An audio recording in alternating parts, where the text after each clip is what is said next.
So ang tulo nga terminal ani mo ni siya ang negative terminal sa 12 volts. Din sa pikas tulo mo na siya ang positive terminal sa 12 volts. So ato nang tusokon og multitester para mahibaw-an kung pila jud ang iyang voltage kung moabot bag 12 volts. So ang negative sa multitester itusok nako sa negative terminal, din ang positive sa multitester itusok nako sa positive terminal. So ang reading dire sa multitester 12 volts 0.02. So 12 volts jud ang iyang supply.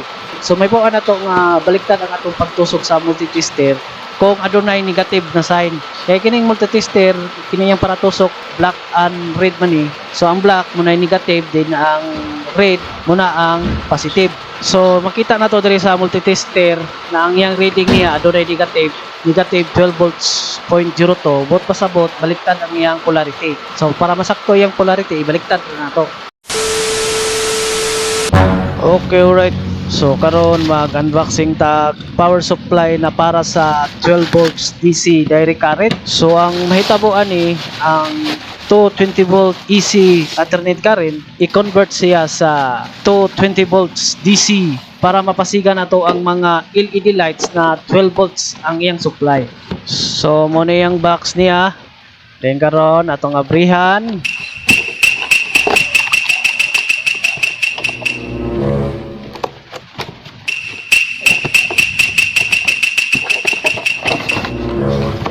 So, mo ni yang porma sa iyang power supply.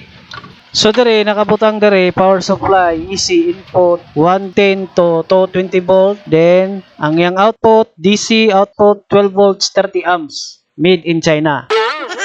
So, kini siya mas dindot ni gamiton kaysa mga ordinaryo ra nga adapter nga 12 volts. Kay kato siya dili to siya makapasiga og daghang LED lights. So, kini siya pwede ni siya makapasiga og daghang LED lights na 12 volts. So adher na ko ni siya testingan gumugana ba. Ako sa ning abrihan sa sulod kay ni action ko kabalakaan kay sa ilawom niya uyog man na may muyog. Dihang pag uyog-uyog na ko ganina. So lagmit ani ang iyang pan sa sulod. Ang iyang electric pan natanggal ang iyang screw. Tungo tingali ni sa pag deliver sa parcel nagi waldas-waldas na yung ngani na ni. Naot nga dili ni siya guba.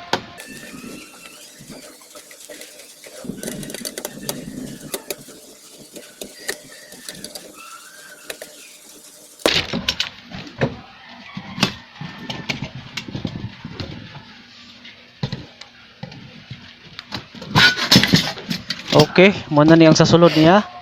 So, burag na tanggal jud ang iyang pano na kini buwag ang iyang isa na kini na. No. No, ni buwag oh.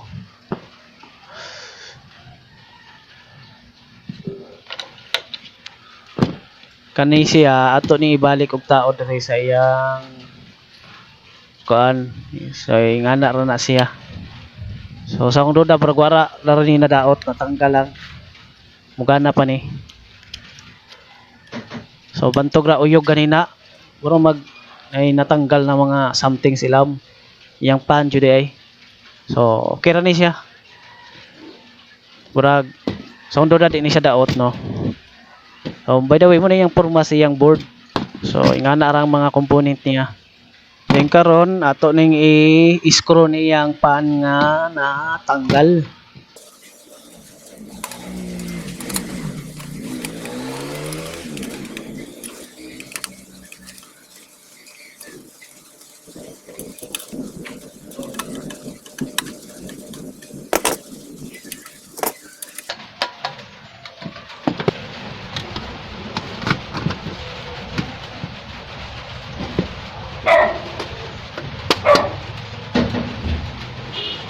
So ni taligsik na ni uwa na.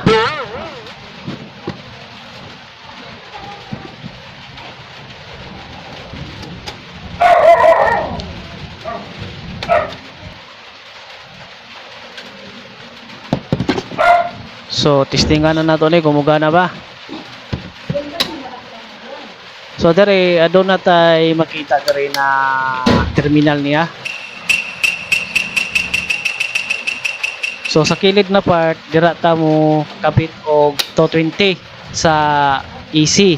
Din sa pika side na kilid kanang unom ka buok nga terminal, so muna siya ang 12 volts na supply. So kay 12 volts man siya, aduna siya polarity, aduna negative o aduna positive. So ang tulo nga terminal muna siya ang negative, din ang tulo nga terminal muna ang positive. So pwede ta mo kabit anig tulo ka supply para sa 12 volts. Din karon mugamit tag ingani, so adunay wire nga nanay plug nakabutang. So muna atong isaksak sa outlet 220, din ang tumoy aning duha ka wire dito na to ni connect sa power supply sa iyang 220 AC in. So luagan sa nako ang iyang screw sa kilid para masuksok na to ang wire dire. So kanang duha ka buok nga terminal sa pinakakilid dira ta mo connect sa para sa 220 volt. So pwede magbaliktad ang polarity ana kay AC man siya, pero ang dili pwede magbaliktad ang polarity kanang DC. So ako nang isuksok ang wire dire.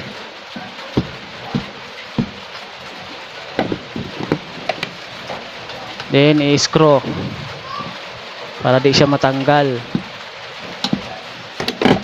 Then sa pikas na pod. So burag di pa siya masigo. Atong luagan gamay para masigo ang yang wire.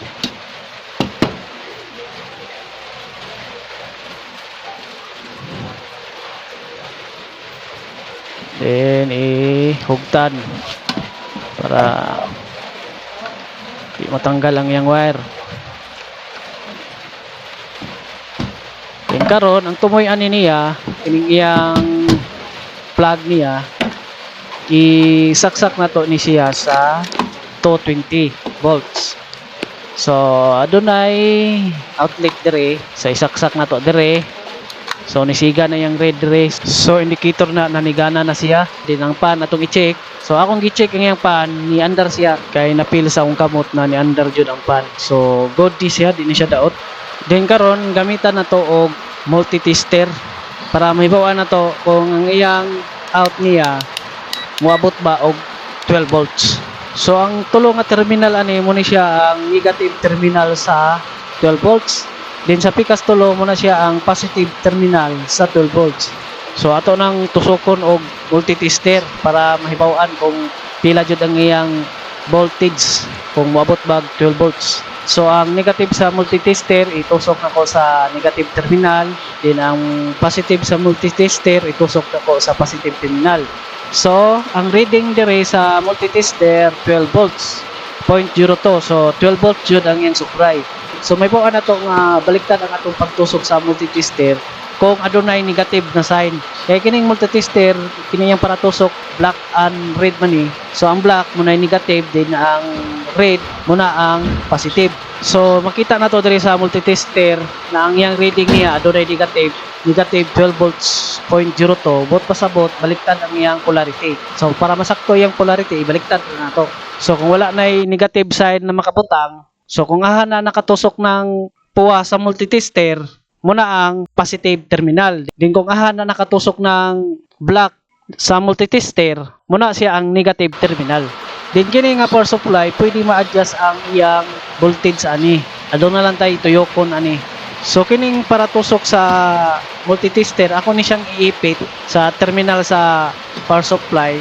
Pag di siya matulog-tandog, di nga atong tuyokon tong iyang adjuster sa iyang voltage. Kaya pwede ma-adjust ang iyang voltage ani. So ang 12 volts pwede patasan, din ang 12 volts pwede pausban.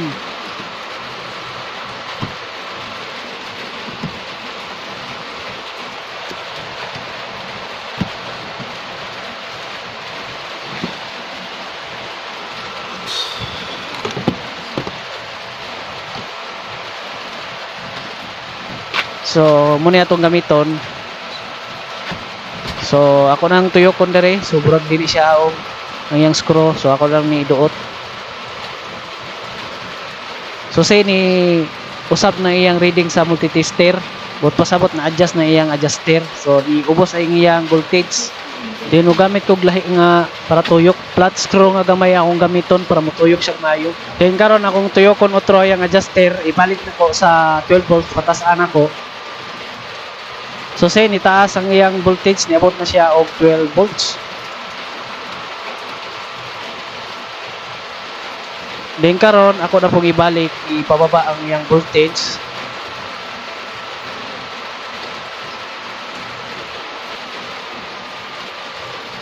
So ang pinakasagad niya nga pwede na to ipaubos ang iyang voltage, kunto pa siya 9.82 voltage. Then ang iyang pinakasagad sa pinakataas na voltage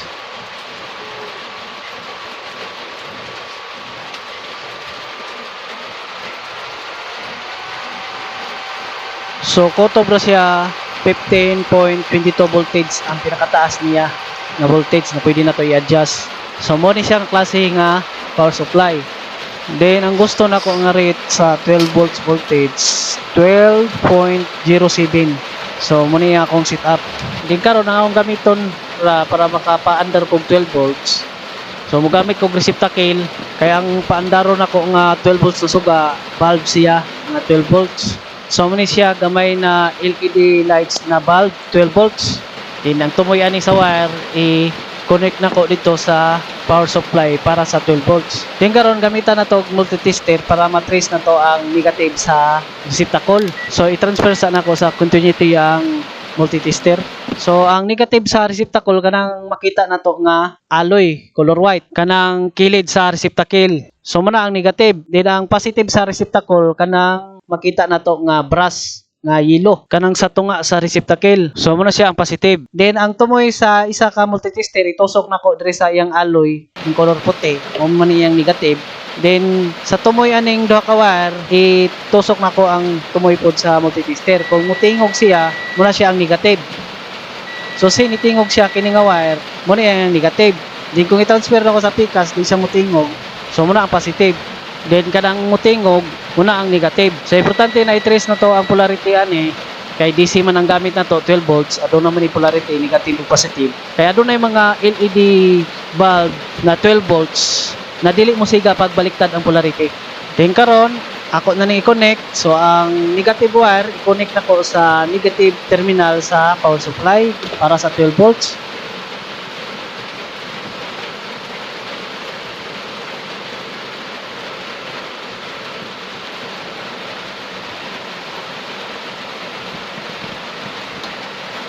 Then karon ang positive wire i-connect nako sa positive terminal sa power supply para sa 12 volts. So mo na ni ang out niya.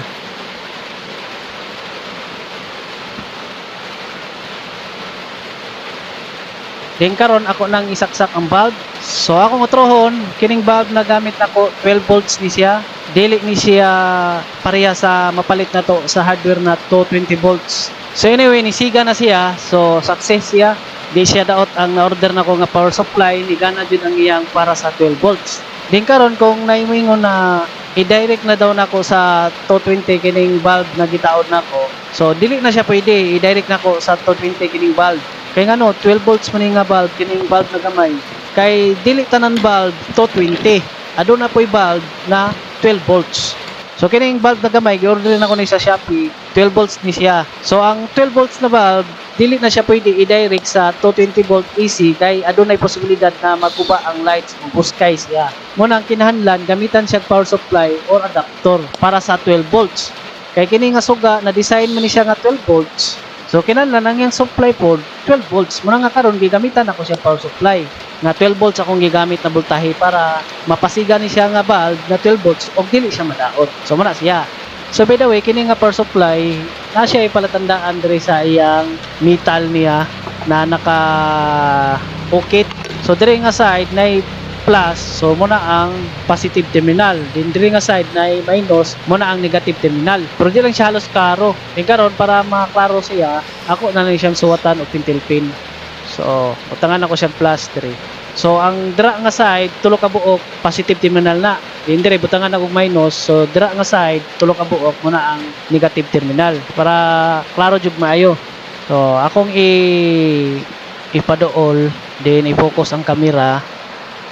So makita ninyo nga nay nakaukit na plus of minus sa iyang metal. So muna yang palatandaan. Gibutangan na lang ko pintil pin para klaro jud. Din sa 220 na in na nakabutang dire na in og L. Okay right, so kung na may tao masaag makatanaw ning video ha din, trip ni mo mapalit aning power supply na para sa 12 volts. So ang purpose ani niya para mapasiga ang mga kasi-klaseng LED lights na 12 volts ang supply. May purpose ani niya kining unboxing nako nga power supply. So kung gusto mo palit aning power supply nagi unboxing nako karon, so ang link ani sa Shopee ibutang nako sa comment or sa description aning video ha. So i-click lang yun na kung interesado mo palit aning power supply na gi-unboxing nako karon. Okay right, dira tama ning video ha. Peace.